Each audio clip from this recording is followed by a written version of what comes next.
welcome to my YouTube channel. Today we are going to be crocheting a mini slit skirt. So let's get started. To start, we are going to grab our yarn and we are going to be making a slip knot. And to do this, you are going to wrap your yarn around your fingers like so, creating an X, then flip your fingers over, grab onto your hook, and then you are going to insert it under the first strand of yarn, grab the second strand of yarn, and pull that forward. Then you're going to twist your fingers and remove your yarn from your fingers, and then pull the two strands so that you tighten the slip knot. And then you're just going to yarn over and pull that through the loop, and this is called chaining. And you're just going to do that so that you get about 1 inch to 1.5 inches in length. For me, that was about 6 stitches, and then you are just going to want to chain 1 extra. So for me, it was 7 stitches in total. And then what we're going to do is we are going to work into these back bumps. Now what we're making right now is the waistband, and so by working into the back bumps now, that'll make it for when we connect the waistband later a lot smoother and a lot cleaner looking. So we are going to skip that first back bump and work into the second back bump, which I was just pointing to. So what you're going to do is you're going to directly insert your yarn into that second back bump away from your hook. And this can be a little tricky. The chain is always the hardest part. So you're just going to work your hook into that second back bump, yarn over, pull up a loop, so you have 2 loops on your hook, yarn over again, and pull through those 2 loops. And what we've just created is a single crochet. Then you are going to single crochet all the way down the row, so you'll have a total of 6 single crochets, or however many stitches you had originally chained before you added your extra chain. So once you've completed the single crochets all the way down the row, we are going to make the second row. And to do this, your next step is going to be to chain 1, which is what I'm doing right now. And then you are going to turn your work. Then we are going to be skipping the first chain away from our hook and working into the second one away, and we are going to be working into the back loop only. So you can see a V of the stitch that you are working into, work into that back part of the V only, and you are going to single crochet down this row in the back loop only. And I'll show it a little bit closer for this stitch. So as you can see, I go in through the top into just that back part of the V, pull up a loop, and pull through the 2 loops. And I'm just doing this for every single stitch all the way down the row. And when you get to the end of the row, you are going to chain 1 again, turn your work, and then do the exact same thing of single crocheting into the back loop only. You are going to repeat this process of single crocheting into the back loop only for every single row until you have a waistband long enough to stretch around your waist for where you want the skirt to sit. I recommend you doing a few rows shorter so that the waistband has to stretch, because yarn over time naturally kind of stretches anyway, especially after you block it. So if you do the proper size right now after blocking it and after working into it for a while, your waistband is likely going to become too big. So if you do maybe 1 inch or 2 shorter than the size you need to wrap around your waist so that it stretches a little bit, then it should be the perfect size when we're done with the project. Now, as you can see here, I am just finishing my last couple rows, and then the next step will be connecting the ends of our waistband so that it's one continuous circle. This is the length I decided to make for my waistband, and just to show you how stretchy it is, that's why we want it to be a little bit shorter than the actual length of our waist. So now the next step is going to be to connect the 2 ends, and as you can see here, I'm just lining up our 2 ends, and this doesn't have to be perfect, we'll just try our best. It's going to be in the back anyway, so it's not a big deal. So you're just going to chain 1, turn your work, and connect it to your first row. And you are going to do this by entering into the back loop only of the very first stitch, and then you're going to connect it to the first row with the front loop only of whatever stitch you're connecting to. So here you can see I'm pointing out the front loops of each of these stitches, and then you're going to go into the front loop of the very first one and slip stitch them together. So pull up a loop and then pull it straight into the first loop that's already on your hook. And then you're just going to repeat this process all the way down. So for the next stitch, I go into the back loop only, and then I go into the front loop only of the stitch from the first row, and then I pull a loop through all 3 loops on my hook. And then you're just going to repeat this all the way down, back loop only, front loop only, and then pull through all 3 loops until you reach the very end. Also, when you're lining up the last row to the first row, make sure that your waistband isn't twisted. So then this is relatively what your waistband should look like when you are completed slip stitching them. And what you're going to do next is to just make another slip stitch just to tighten that and ensure that your waistband is locked in. And now we are going to be crocheting the skirt. So what you're going to do is go into the space that is right next to where you just slip stitched to make a single crochet. And then we're going to half double crochet into that same space. So you'll yarn over, insert your hook into the same space, yarn over again and pull up a loop, and then pull through all 3 loops. And this is going to be our first half double crochet. And I recommend putting a stitch marker in the very top of that first half double crochet stitch, just so that you know for when we come back around. So then what you're going to do is you're going to yarn over all the way across the waistband. So you can see here where I'm pointing, there's a sort of V on the very top that kind of looks like a stitch. And this is where you're going to insert your hook. And it's going to be a little tricky depending on how tightly you crocheted, but you're going to half double crochet in there. And then you are going to crochet into the space next to where you just crocheted. So right there is a space. We'll half double crochet, and then after that will be another place that looks like a stitch when we look from the top point of view right there. So you're just going to alternate between crocheting into where there is a space and crocheting into where there is a V of a stitch. And you'll do this all the way around until you reach back to the very first half double crochet you made. So when we finally reach around to the very beginning again, we are going to half double crochet around the seam. And so right there, as you can see, there's a space where I'm putting my hook into. You'll half double crochet, and then there's going to be a space on the other side of the slip knot that we made in the very beginning. So you're going to have to separate your yarn a little bit, and as you can see right there, there's a very small space, and you're going to put a half double crochet into there as well. Keep in mind that this doesn't have to be perfect. It will all come together seamlessly at the end. So once you have all your half double crochets, you are then going to remove your stitch marker and crochet into the very top of the very first half double crochet. I technically think I put mine in the single crochet by accident, but it's okay. So you're just going to put it into the stitch, and then we are going to slip stitch. So pull the loop through and pull it through the very first loop that was on your hook. And then we have connected our row. And then what you are going to do is you are going to chain 1 and turn your work. And we turn our work because this will keep the seam in the back a perfectly straight line rather than it going off diagonally. Then we're going to half double crochet into the stitch right next to the one we just slip stitched into. So this will actually be right on top of the very last stitch of the row below. So half double crochet into there, and then you are going to half double crochet all the way around your project until you reach the beginning. And don't worry, I'll show this process again. So now this is me just finishing off that row with the last half double crochet, and then we are going to connect it to the top of the half double crochet from the beginning. So we insert our hook, pull up a loop, and pull that through the first loop as a slip stitch. Then we are going to chain 1 and turn our work, and we will half double crochet again all the way around. And as you can see here, right here is where I slip stitch. So I'm going into the stitch right next to it with my first half double crochet. And then we will go all the way around and make sure to half double crochet into that very first stitch where we slip stitched.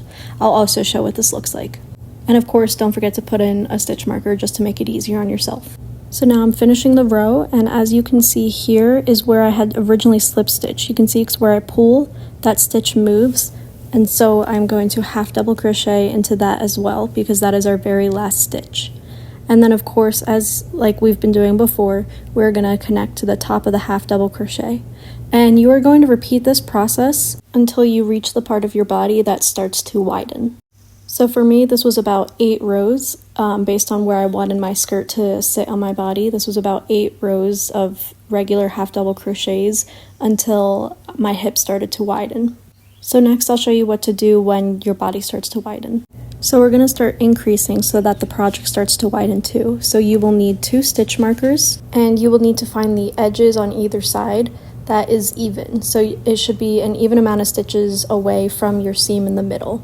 So what I did is I kind of just guesstimated where that would be, put my stitch markers in, and then I actually counted how many stitches were in the front and how many stitches were in the back, and I just readjusted my stitch markers so that they were actually the same amount of stitches away from each other.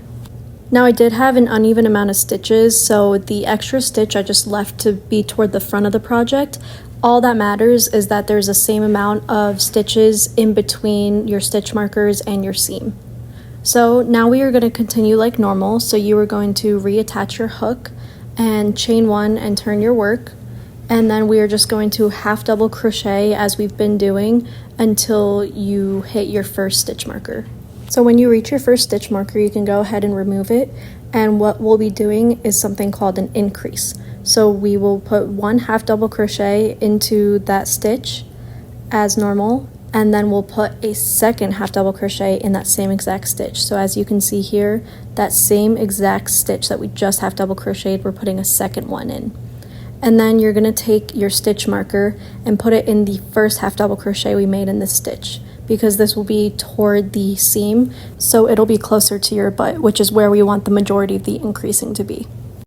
And then continue half double crocheting in each stitch just 1 time as normal until we reach the second stitch marker. Okay, so now that I've reached the second stitch marker, we are going to remove it, and we are going to do the exact same thing that we did to the other side. You'll put 1 half double crochet into that stitch, and then a second half double crochet into the same exact stitch.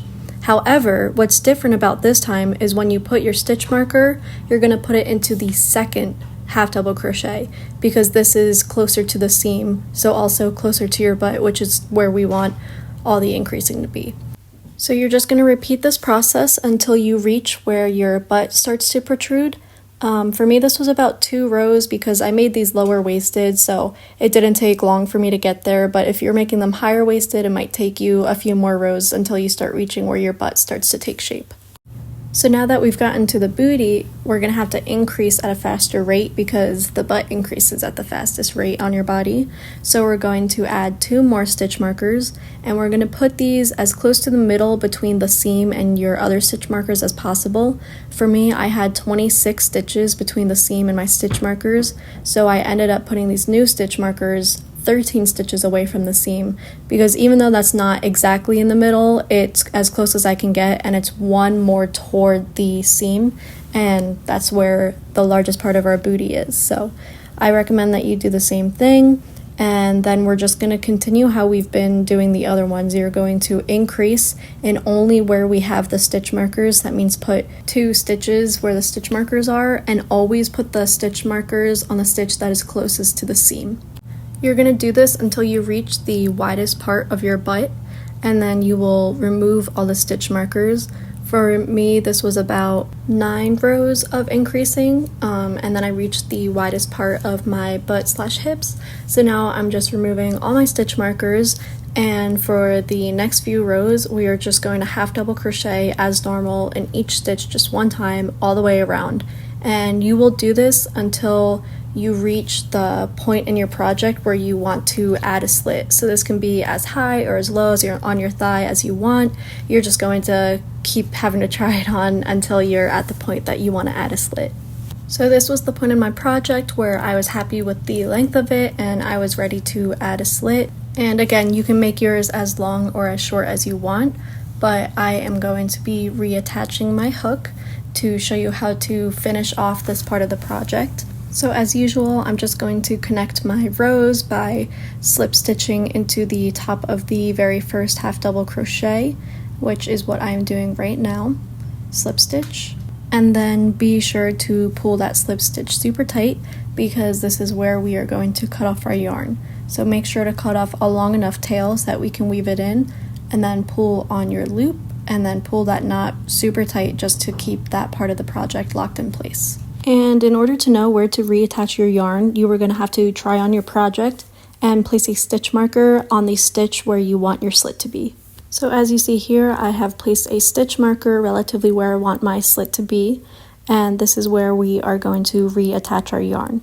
So go ahead and flip your project around and grab your yarn, and we will be making a slip knot. So just like we did in the beginning, cross an X over your fingers, and then pull the back loop underneath the front loop, and then just loop it onto the hook. And then we are going to slide this off the hook and you can now remove your stitch marker if you want. I just left the stitch marker on for demonstration purposes, so you're going to insert your hook into where that stitch marker is, and then now I'm just removing the stitch marker just so that's easier to crochet.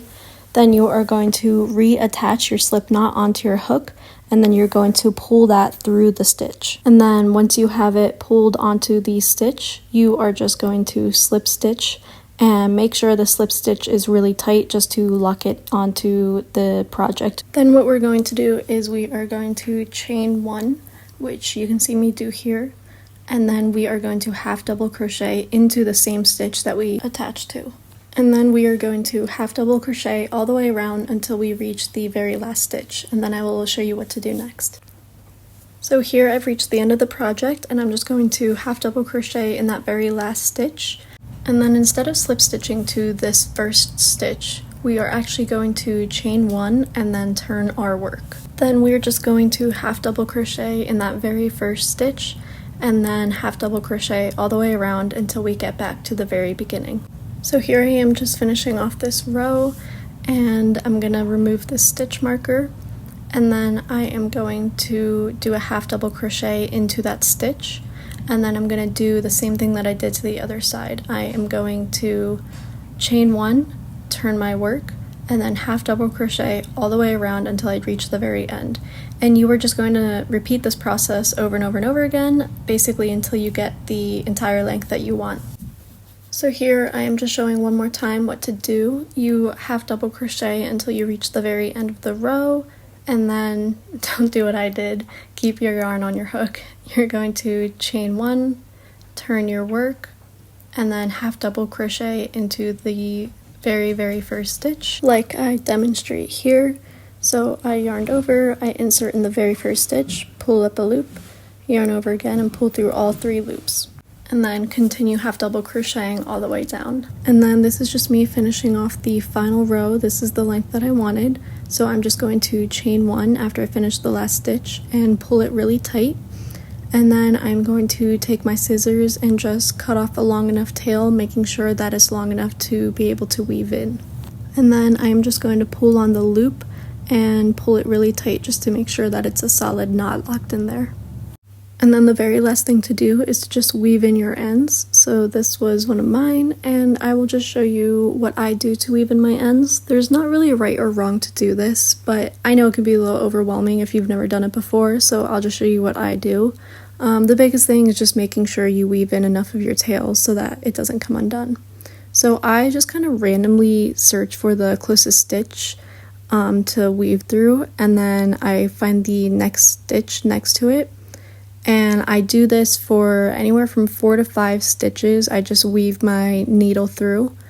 And mind you, the sewing doesn't have to be perfect. We tied a knot for all of these tails that we're weaving in, so none of them are likely to come undone by any means, but just to be safe rather than sorry. So here I am going into the 5th stitch, and then I'm going to turn my needle around and go through the 4th stitch, skipping the 5th stitch.